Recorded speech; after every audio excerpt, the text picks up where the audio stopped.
Hi friends, thank you for tuning into my YouTube channel. Today I'm going to be doing a quick tutorial on how to make these beautiful Irish crochet lace inspired motifs. You can combine these to make cardigans, throws, blankets, absolutely anything. I have a cardigan going on here and you can see where I've used the circle motifs. Just span my work around, and as you can see I've got some bigger ones at the back here. I've got another quite big one there, and then I've got some small ones as well.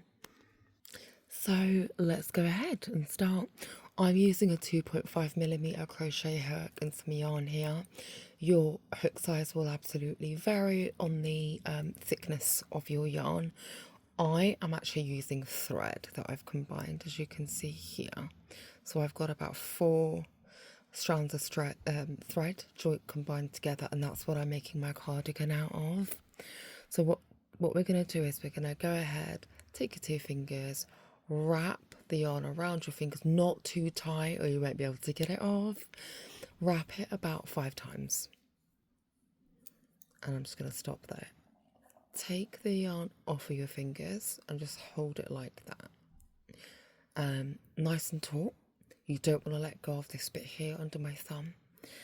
Take your crochet hook, put that in the center of the yarn, anywhere in the circle that you've made, and pull through the yarn and literally just slip stitch just to secure it. You don't want to make the center too thick, because you'll most likely struggle to slip stitch and do what we're doing here if there's too much yarn. What we're going to go ahead and do next is we're going to slip stitch all the way around. Just keep slip stitching all the way around. As you can see there, slip stitch, and we're just going to keep going.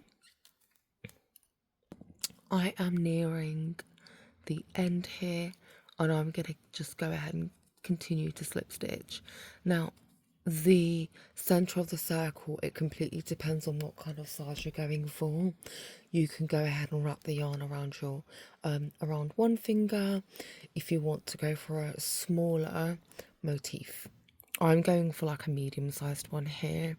So when you reach the end, you're going to slip stitch into the first chain there that you can see, and we're going to chain 3.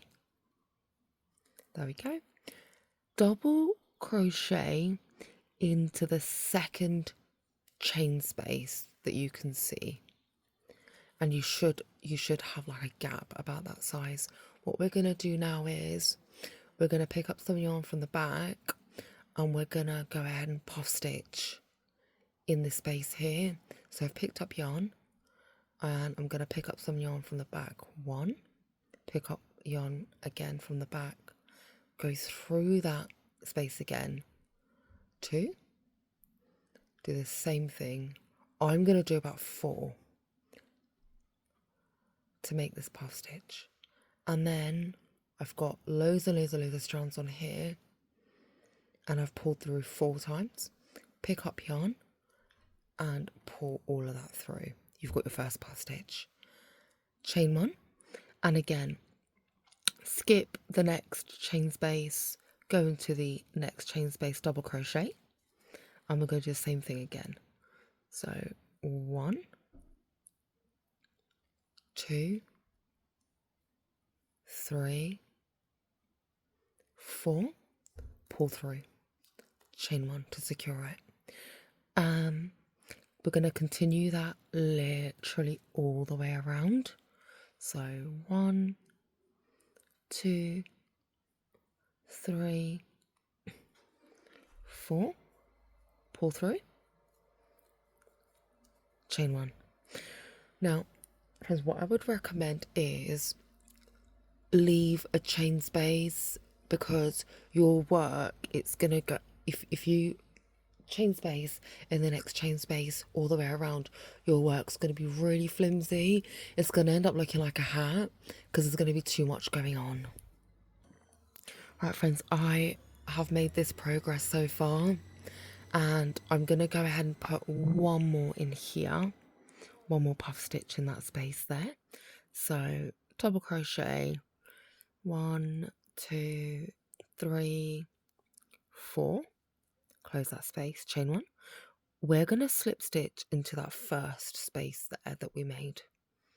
Okay, now if you want to carry on building this piece, what you're going to simply do is chain 3, and you're going to double crochet, same thing that you've done here, but you're going to go into these spaces here, and then that space, and then that space, and then this space. When you get all the way around here, you're going to do exactly the same thing here. Slip stitch and continue going for as big as you want your piece. Because I'm going to stick with this size here, we're going to now focus on how to add these little flowery bits on the end. So chain 3, 1, 2, 3. If you want more of an exaggerated flowery bit at the top, a petally bit at the top, chain 4. If your piece is bigger, you might want to chain 5. But again, it really very much depends on the size of the work. So chain 3 and slip stitch into that next space there, chain 3 and slip stitch into that space there, and we're going to do that 1, 2, 3 all the way around. Okay, so when we've come to the end here, I've completed the chain 3 prep for the petals to go in now. And what we're going to do is we're going to slip stitch into that first chain 3 space, and we're going to go ahead and half double crochet. We're going to go ahead and double crochet times 2, and now we're going to repeat this same process on the other end of the petal. So double half crochet and then slip stitch. Go into the next petal, same thing, slip stitch, double half crochet, whoop, double crochet times 2. Oh gosh, I've lost my train of thought there. So double crochet times 2, 1, 2, double half crochet, and then slip stitch. The reason we're doing a slip stitch, then a double half crochet, and then 2 double crochets is because you see how beautiful that definition looks, right? If we just go ahead and double crochet 2 or 3 times in each one, these petals are not going to be defined. So carry that work on all the way around. Okay, friends, I'm nearing the end now, and this is what we're looking like so far. And I'm just going to finish off my last petal. So slip stitch, double half crochet, 2 double crochet, double half crochet, slip stitch. And now we're going to go ahead and just finish the work off by slip stitching into the first petal that we made there. And now I'm going to just grab a pair of scissors and just cut that there, pull the yarn through, and as always, just go ahead and just pull through that tail, and there we have it. Thank you for watching. It doesn't cost you anything to subscribe, but it means the world to me. I hope you enjoyed my video. I'm going to be putting out a few more videos on Irish crochet motifs, and then a final video on my finished cardigan. So please subscribe and stay tuned for that. It's hours and hours of work, but it truly is looking beautiful. Have a good day. Bye.